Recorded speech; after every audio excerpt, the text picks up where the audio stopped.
There is a good chance that some of the things that you believe about yourself, about other people, and about the world are not actually true.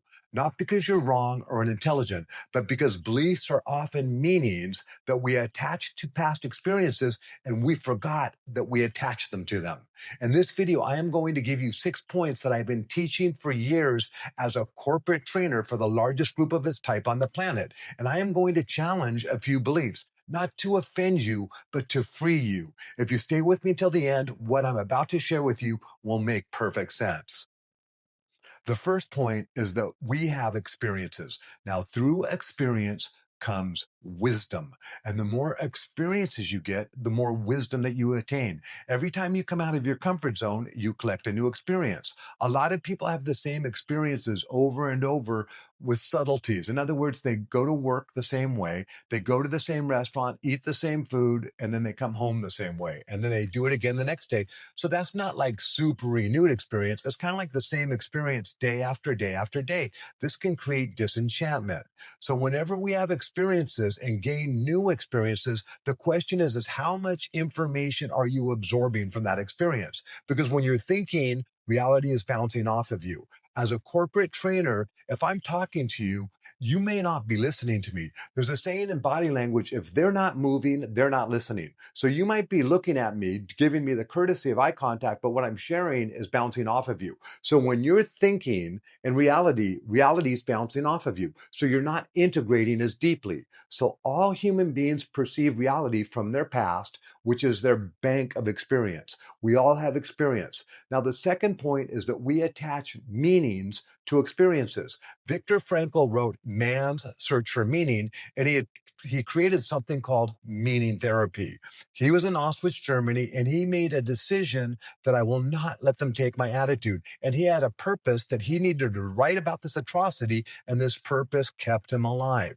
And so a pessimist will have an experience and they're going to attach a negative meaning to it. An optimist will have the same experience and they're going to attach a positive meaning to it. So the experience by itself is neutral. But when you attach the human perspective to it, that's what makes it good or bad. So whenever you perceive reality, you're perceiving it from your perspective. And what they start becoming is beliefs. Now, everybody believes they're right and everybody thinks they're right. And beliefs create reality because whenever you believe something, you have conviction. Now, another word for belief is having the ability to have a feeling of absolute certainty. And the more you think a thought, the more you believe it. I think they said with Hitler, if they tell them a lie long enough, pretty soon they will believe it. So we have beliefs like a person might say, I'm not a morning person, and they might believe that. And because they believe it, they will never be a morning person. But could they challenge that belief? Yes. Somebody might say, I'm not good with names. That might be a belief. An identity is a belief you have about yourself. Well, when did you decide you're not good with names? And how many books have you listened to or read or YouTube clips have you watched on remembering names? None. Okay, so it's easy to say, I'm not good with names. So beliefs create and beliefs destroy. And the beliefs you have about yourself create and the beliefs you have about yourself destroy. Now, the beliefs are here for a reason.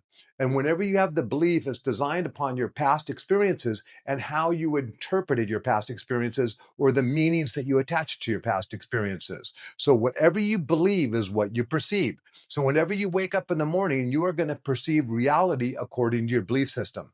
Now, we don't have just one belief, we have lots of different beliefs. And so whenever you wake up, the fourth point is that these are focal points in your perspective.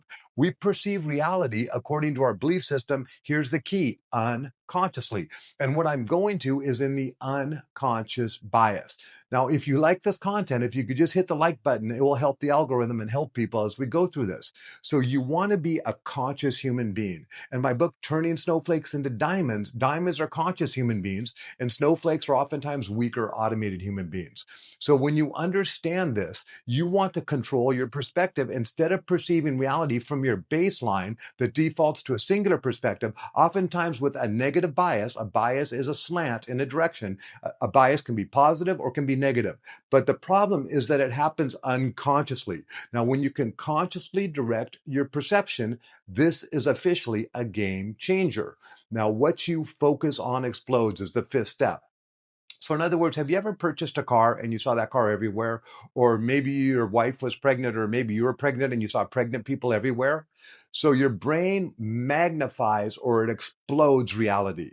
And whatever you're perceiving, you are going to see more of it. So, if you think the world is horrible, your brain is going to explode or magnify what you believe. And what this does is supports the ego's righteousness in the belief system. So now your belief is officially distorted in the positive direction.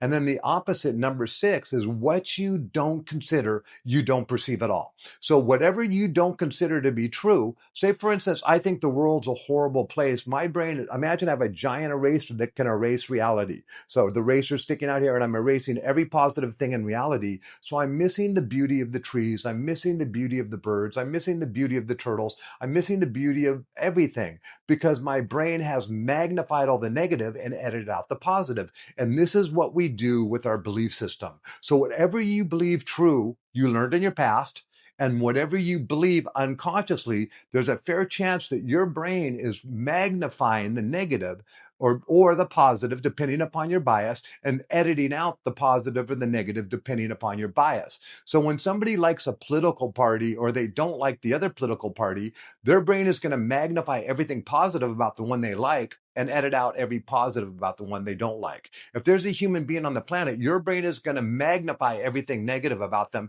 and edit out everything good about them. This is why a balanced perspective is healthy. That's why they have all these sayings like the truth lies in the middle. You get this perspective and this perspective, and now you have the new perspective.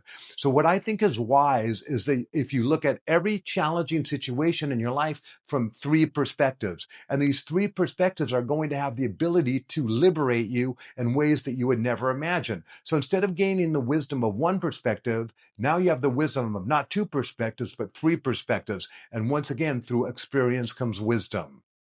When you understand how beliefs are formed through experience, meaning, and repetition, you stop being ruled by them unconsciously.